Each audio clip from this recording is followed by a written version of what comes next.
Hi, my name is Lewis with Rossman Repair Group, Mac Laptop Repair Specialist.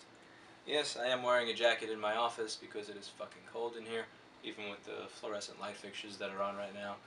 And, well, let's just say if you knew how much money I paid to have a 1,000 square foot store in the middle of Manhattan, you'd understand why I'm very happy wearing a jacket here. Now, what I'd like to discuss today is Groupon. Groupon is an online coupon that a consumer can use to save a lot of money.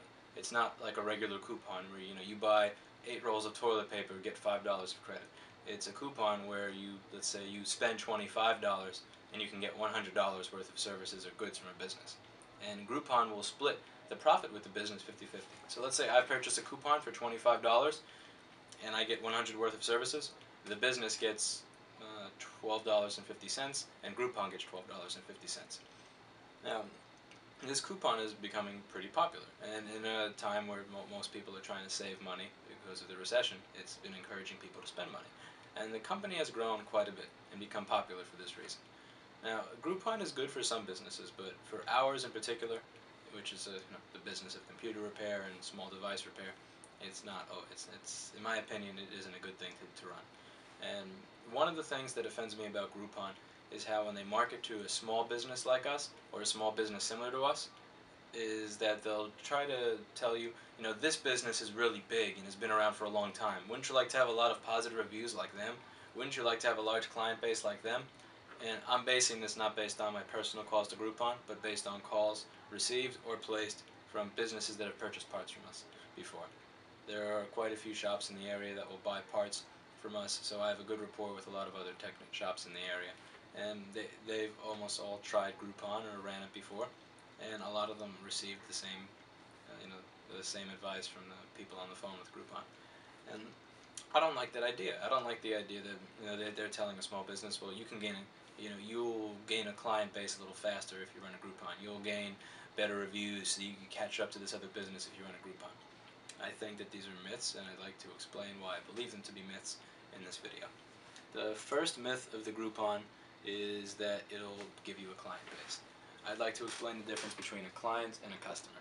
A client is somebody who will use your business regularly because they like who you are. A customer is somebody who's using you because you're available, or just because at random, decided to walk in, or because of one specific attribute. In this case, the attribute would be incredibly cheap. A client may use you even if you're 20% or 30% more expensive, or 20 to 30% slower than another business. Whereas a customer is only using you because you're cheap, or only using you because you're fast in this particular instance. A customer is not somebody who's likely to come back again. A client is. And Groupon is bringing you a lot of customers because your business is now much more affordable. Those are not clients, those are customers. Now, a lot of people that get something fixed via Groupon may call a business up when they have another problem and ask them if they have another Groupon. There's one business I know of that said, it will be $40 to fix the home button on your iPhone, which is comparatively cheap. There are a couple of companies in the area that charge $65 to $80 to do this. They said $40 to open it up and fix it, and they said, do you have a Groupon? And they said, no, we stopped running the Groupon. When they said that we stopped running the Groupon, the customer hung up. This is not a one-time experience, and if you run a Groupon, you'll be able to see for yourself if any of these people call back that in most cases they do not want to use you again because you don't have a Groupon. Now, most people who become clients find you because they like what your business stands for, or they like your branding. Your branding is not just the color of your sign or the script in your logo. Your branding is everything about how you run your business. Branding, to me, I define it as a representation of who you are. Now, who I hire is a representation of who I am. How I set up the pricing structure of the business is a reflection of who I am. How I tell the text to work, or what their set of morals and ethics and procedures are, that's a reflection of who I am. And this is all a reflection of the business. It's not just a logo or a sign. We actually don't even have a sign, believe it or not, but this is all a reflection of the business. And people who are coming to you as clients are coming to you because they like all of that. People who are coming to you as customers are coming to you just because you're cheap. And I'll touch a little bit more on how this can hurt your business later. The second problem with running a Groupon is price consistency. A lot of people that run Groupons increase their prices during the time period that they run a Groupon. Let's talk about iPhone repair, which is a popular Groupon now. If you have an iPhone 4 and it breaks, the average cost in Manhattan to get it fixed is $100. If you buy the part from China, if you buy a crappy part, it's $19. If you buy a good part, it's $24 to $30. If you buy a crappy part in America, it's usually maybe $27. If you buy a good part in America, it's maybe $30 to $35. So let's say that the part cost is $30, and let's say the business is an average business that's charging $100. When they fix an iPhone, they typically make $70. When they fix it with a Groupon, where it's $25 for $100 worth of services, they're making minus $5. So they may increase their price to $140 to fix the iPhone, which means the customer pays $25 for the Groupon, then $40 on top of it, which is $65 total.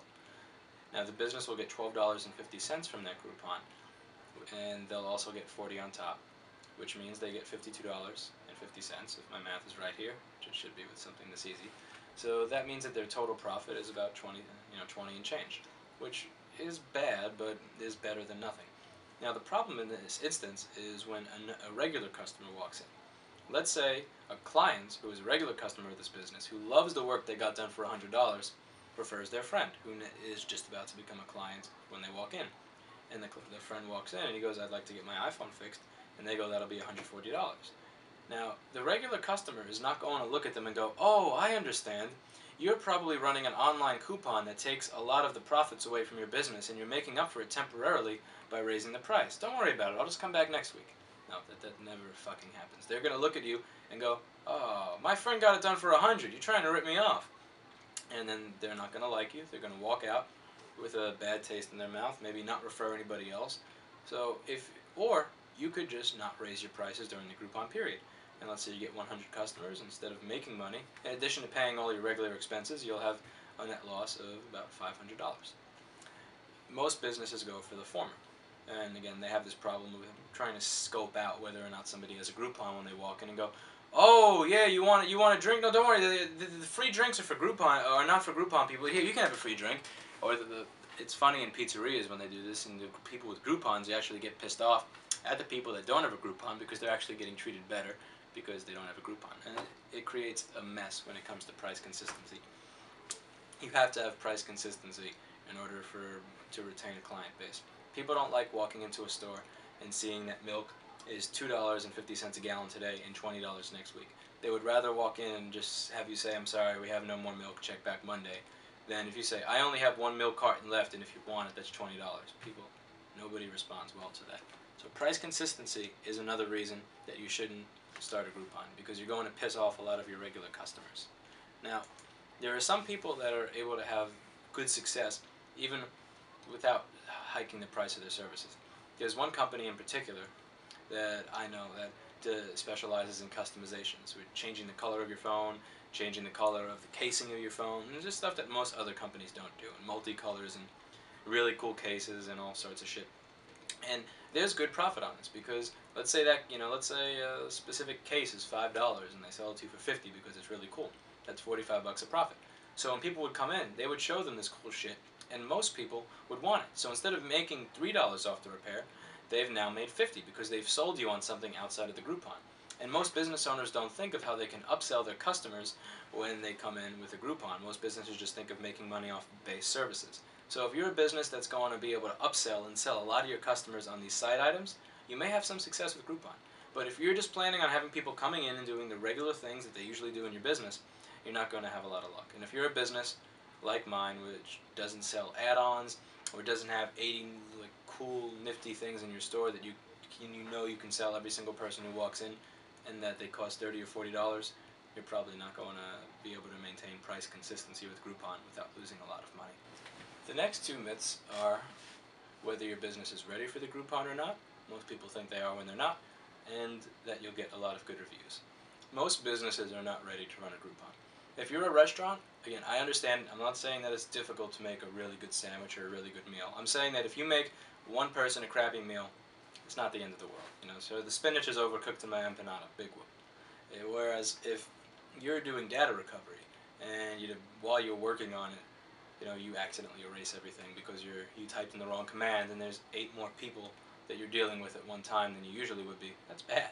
Or if you're soldering a component into a motherboard and your hand slips because you're reaching for something else for somebody that just yelled at you, That's a $400 component that you just ruined. That's also bad. A lot of businesses that are small businesses that do this may start with 10 customers a day, or maybe 5 to 10 customers a day. Then they move on to taking 30, then 40, then 50, then 60. And as you're moving on from taking this much business to this much business, there may be a couple of months or weeks in between where you get to prepare for it. Maybe you go from here to here, you say, I'm going to hire an assistant. I'm going to hire a head technician that knows how to do something that I don't know how to do to watch my assistant and train him. I'm going to come up with a new organization system to handle incoming jobs. I'm going to build a new workbench. From here to here, you've done whatever it is that you've done to allow you to handle the increased business. Now, if you're getting this increased business just because you start a Groupon today and the new increased business comes in tomorrow or over the next couple of days, you don't have the time to go from here to here, which means that you are going to put yourself in a position where you're likely to make customers unhappy. If you don't do good work, you're likely to make people unhappy. And you're not likely to do good work if you have 8 times as much work tomorrow than you did today and no ability to handle it, or no changes to your business. If you push your business to perform 500 or 900 jobs in a week, it's like trying to get your Honda to do 160 miles on a freeway in a country like Germany where you're allowed to. It doesn't go well. Now, let's talk about reviews, and this is a big one. A lot of companies think, I only have 3 or 4 reviews, this company has 50, I want to get 50. I'm going to do this with Groupon. If I have 500 customers in a month and I can get 10% of them to leave a good review because they're going to be getting such cheap service, they should leave a good review, then I'll be golden and I'll catch up to that company that's been around for 3 or 5 years. This is very untrue.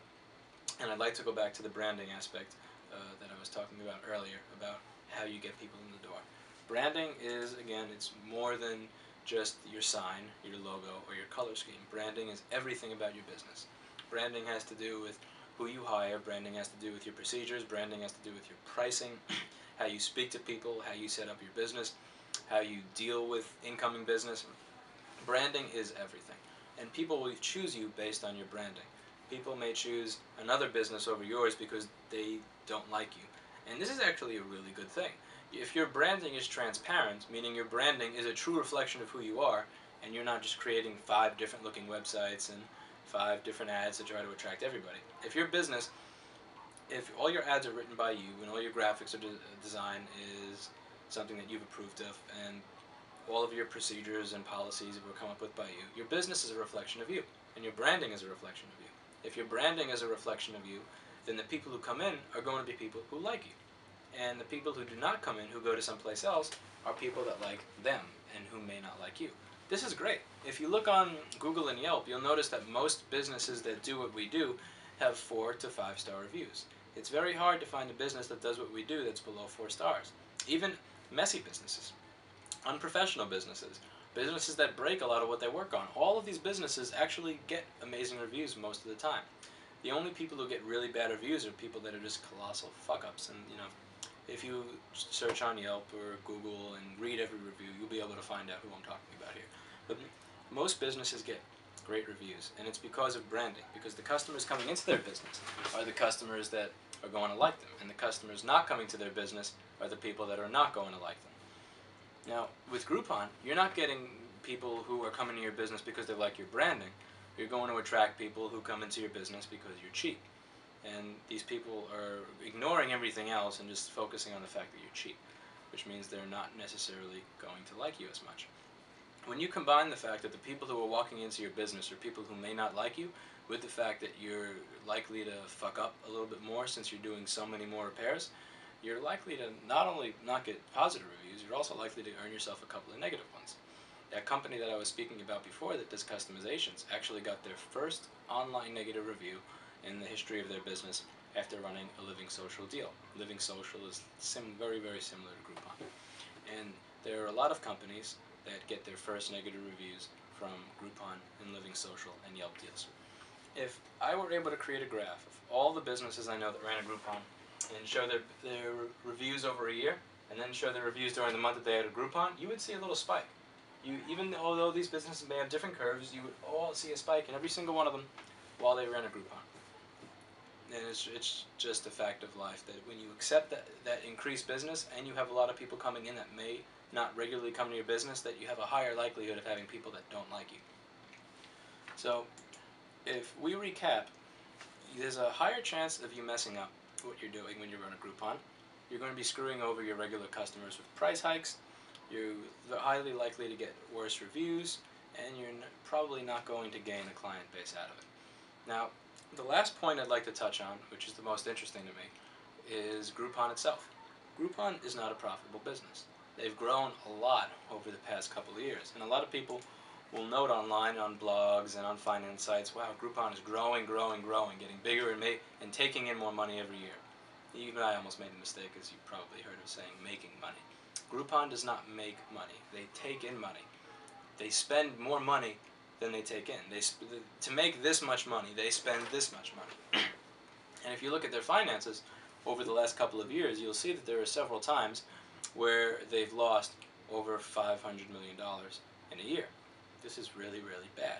So the company that may be telling you what you should do to improve your business or how you can improve your business by working with them is actually a business that makes no money at all.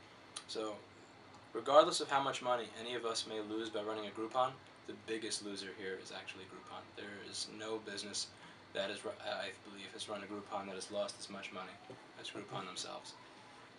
In conclusion, if you would like to gain a client base, do so by having transparent business practices. Attract people to your business that like you for who you are. Be honest so that at the very least what you're portraying is something that somebody out there is likely to like. And try to do a good job with every customer that comes in. Try to be nice to people even when you know that they're probably not going to spend any money with you. These things come back to you in the long term. And if you want to get a lot of reviews and you want to grow a client base and you want to have a lot of advertising, just do it the slower way. It's either there is no quick way to gain a client base, and there's no quick way to get a lot of positive reviews and a lot of people walking in the door. I don't know what to say. You get it by hard work. You don't get it by a coupon. Yeah. In conclusion, have a good night.